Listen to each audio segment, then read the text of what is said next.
Hi, welcome to Mr. House's class. Today we're going to be talking about manifest destiny and westward expansion. In other words, why is our country so big and has so few Native Americans? Spoiler alert, it's because we took all the land from them. I ruined the rest of the class. Okay, so the essential question we're dealing with in this unit is how did the idea of manifest destiny encourage westward expansion? So, first, let's look at manifest destiny. What does it mean? Look at this horrible looking slide I stole from somebody and pasted it in another stolen presentation. That's why my stuff looks so terrible. All right. So manifest, the word manifest is clear and obvious. And destiny, most of you know, not Destiny's Child, but future or fate. So manifest destiny means it's clear what our future is or what our fate is. So does that explain it? No, that's not the important part. Um, the idea is that the US was going to expand across the continent. Not that we're going to do it because we wanted to, but we were destined to do it. Basically, we said, hey, God likes us and not Native Americans, so let's expand across the country because it's our destiny. This is kind of a pretentious way of saying it. Manifest destiny is a term for the attitude prevalent during the 19th century period of American expansion. Remember, the 19th century is the 1800s. You always subtract one to get the year from the century. But again, we were destined to stretch coast to coast, and this attitude helped fuel Western settlement, Native American removal. Hey, thanks, Andrew Jackson, for starting all that, and war with Mexico, which, spoiler alert again, we win. All right. So at this point, you're looking at John Gast, his picture, American Progress. And what I want you to do, and there's going to be a question right here, you're going to look at it, you're going to look at it closely, and you're going to observe what you see.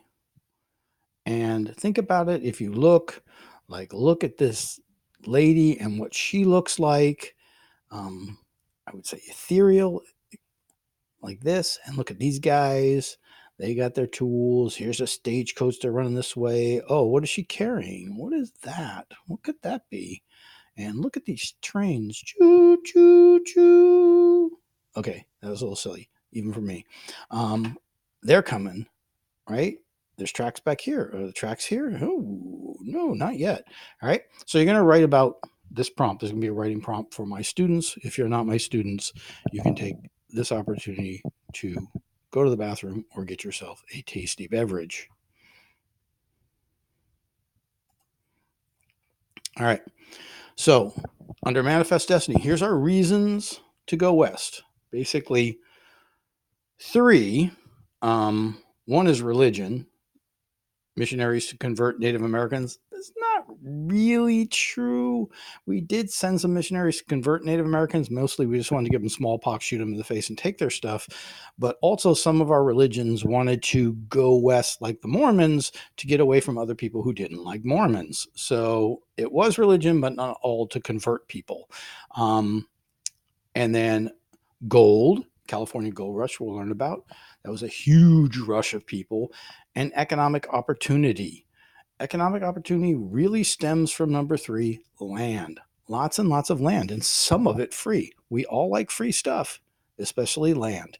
And here's a famous quote from Horace Greeley, where he said, "Go west, young man, go west and grow up with the country." Oh, very, very kind of intellectual take on it and very motivating to people. He's telling people he never actually went west, he stayed east, but he told the young men to go do it, and the young men did it because, hey, look at him. Look at that haircut. Wouldn't you do what he said? I know I would. All right. Some other inventions. Nico, Santiago, stop looking at other videos and come back to this one. Thank you. All right. The steel plow. It made it easier to break ground for farming in the West. So you could farm more land. So you needed more land. And then the mechanical reaper, Cyrus McCormick, made harvesting crops more. So the more you could harvest crops, the more crops you could grow and the more money you could make. And that's why people wanted to go west to get the land to grow the crops to make the money. All right. Now, let's think about our essential question about going.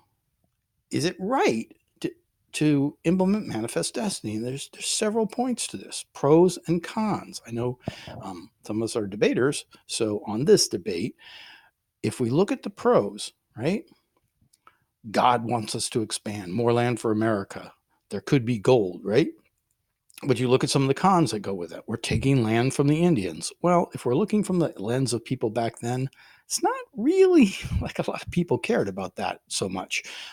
Caused trouble with Mexico, with Mexican and Indian removal. In other words, taking the land from Mexico and the Indians will cause them to want to shoot us in the face, and that's a problem.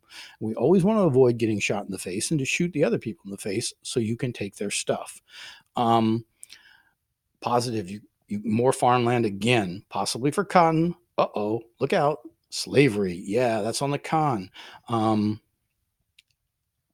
It's an excuse for Southerners to spread slavery. Right now, we're starting to get that big divide that causes the Civil War, where we all shoot each other in the face over slavery. So the idea is, well, if we're going to take Mexico and turn it into slave country, it's going to make more power for the people who want slavery and less power for those who don't. So that's a problem. It's also unconstitutional. But as the Cherokee Nation learned under Andrew Jackson, hey, just because the Supreme Court rules one way doesn't mean that they can enforce it, because Andrew Jackson is greater than John Marshall. So that's basically what we have for Manifest Destiny at this time. I think my next slide is a repeat because, yeah, Control V sometimes paste the same slide twice when you're careless. So we're going to stop here, and you're going to have answered the questions, and you'll come back to me with any information. And if you're not in my class, I think you truly have no life, because this had to be the most boring video on the internet, because I am the most boring man in the world. So thank you for attending. Mr. House bores you on Manifest Destiny. Tell your friends, drive safely.